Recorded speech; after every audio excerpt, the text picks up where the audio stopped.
Well, good day, folks. Today, we're going to talk about tobacco.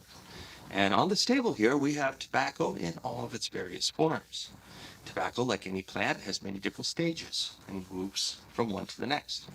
So over here we have, for instance, our seeds, which are in these pods. And eventually will lead to these beautiful plants that you see here. You can see the new pods forming. And then you've got your finished product, which has all been nice and dried. And it just smells delicious. And eventually, you get this to a point where you'll put it in your little red cloth ties. And you'll present that to someone with your left hand because it's closest to the heart. You'll present that to someone who's potentially going to share something with you. And that is just a little bit about tobacco. All right, so here you can check it out and you can see these are the pods when they're dried.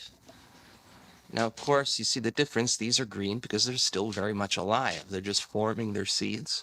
They all start out as flowers. Let me just rotate this for you so you can see. Here's an example here of a flower that didn't end up getting pollinated. And I don't know, my little bee buddies were being a little bit lazy there that day, and they didn't get around to pollinating. Because, of course, that's what pollinates our flowers, is our bees. This is the importance of those bees. So when a bee will go in there and take pollen from another flower, it will eventually form a pod. And inside of those, they're all probably be white in color right now. But as this dries and those seeds mature, they're going to get dark. And yeah, like I was saying, up to 1,000 seeds in each one of these pods. Quite extraordinary. Here's a beautiful looking pod right here. Look at that one. Isn't that nice?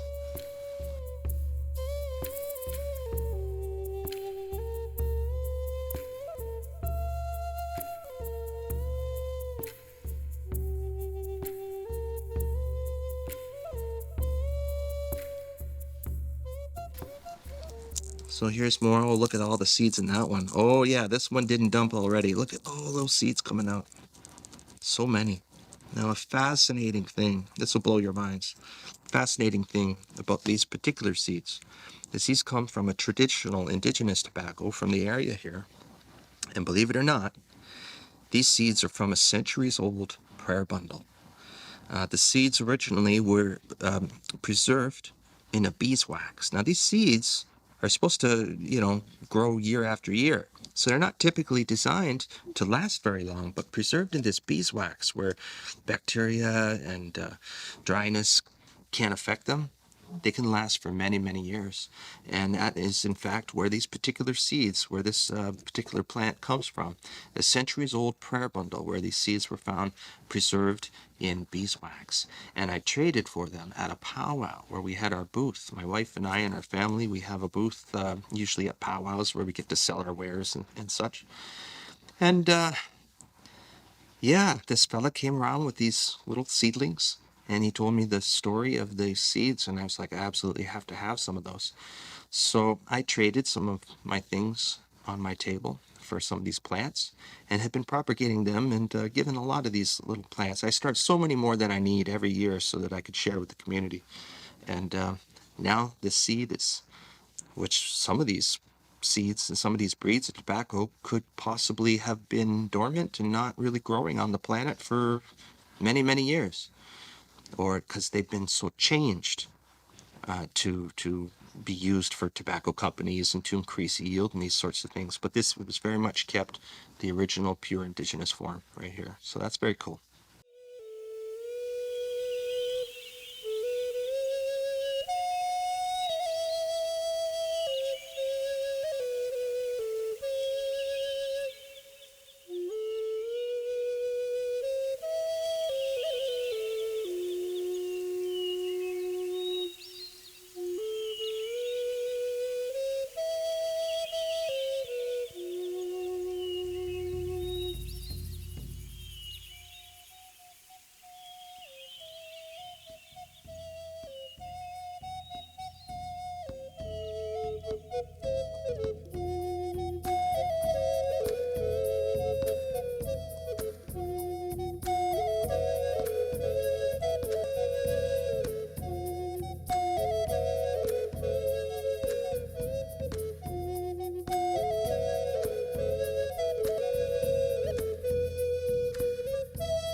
right, so here we are. Now, this time of year, we're heading into autumn now.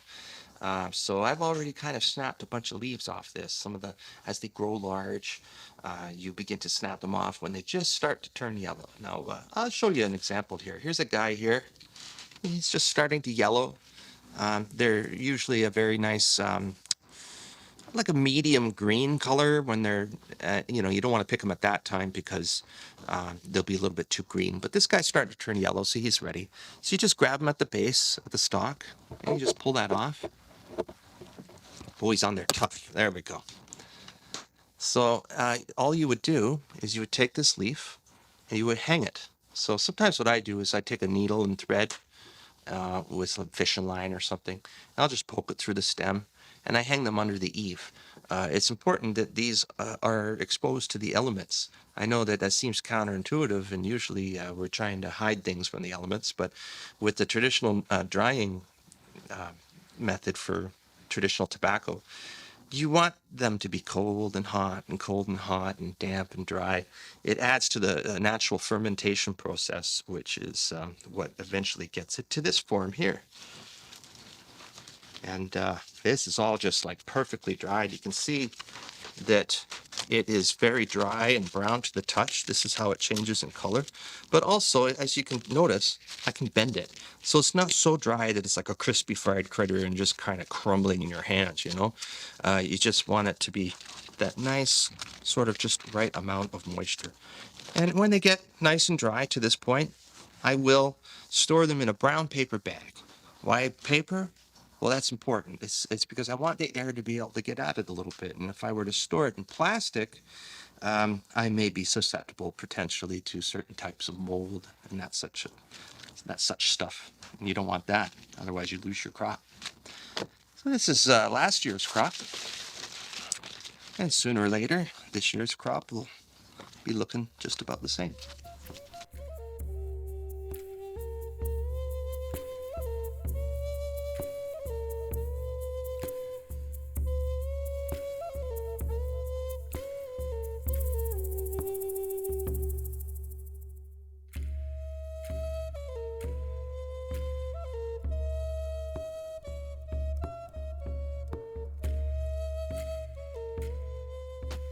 All right, so let's bag up some traditional tobacco here. You just grab your leaf when it's all adequately dried. And I'm just going to cut that up into little pieces. Nice to have scissors for this, but if you don't have scissors, no big deal. You can use your hands. I just find using the scissors makes it nice and consistent. Put that in little strips. I don't shred it the heck out of it to make it look like cigarette tobacco or anything. More than often, I mean, I can't speak for every time, but more than often, it's not going to end up being smoked. It's just going to end up being used as an offering, that sort of thing. All right, so here we go. So we're going to grab a red cloth. Get that in there. It's always nice when you're traveling around and you're helping the community with certain events and stuff. And sometimes, I don't know, maybe someone wants to borrow a drum or something to sing a song and they don't have their own. They might come up and offer tobacco, for example, to borrow a drum so they could sing one. Sometimes they'll give it to you after, just to say thanks. So here we go. We'll get that a nice twist. So when you open it up, it's always kind of a nice surprise when you look inside and you see that it's not cigarette tobacco. You look inside and you see, oh, wow, it's the good stuff, the traditional stuff. Before it's been messed with and over-processed and all those chemicals added like they do to cigarette tobacco for smoking and such. In this actual form, the way it is right now, it's actually not so bad for you at all. It's a natural negative deionizer for air. People pay a fortune for those expensive machines to do that stuff. This is a natural way to do that. So there you go. You got it all bundled up. And you would use your left hand, and you would give that to somebody when you wanted to, ask them for some teachings or for some help or something, or just say thank you. For instance, if I get a rabbit and I'm snaring, I'll always put some tobacco down to say thanks. for that rabbit presenting itself, so that I was able to benefit from those resources and my family is able to eat. And these sorts of things, sacred things. And sometimes you'll just put it down and walk away. Sometimes you'll burn it in a sacred fire so that the smoke can carry your prayers to the Creator. Another example where you would present tobacco that I'd like to chat about would be when you're asking an elder for some sort of guidance, or I see a lot of conferences, and it's becoming quite more popular now that we see things like the land acknowledgements and indigenous elders of their respective territories opening up specific events and that sort of thing, and that's great. But really, the proper way to do that is to make sure that before they proceed, and when you ask them to do it, that you present them with a little bit of tobacco. When they see you do that, they're going to see, here's somebody who's doing something in a good way. They've researched. They're asking me with all humility and presenting me with tobacco in the traditional form. And that's it goes a long way if you're going to be having an elder or something like that open your ceremony, or this sort of thing.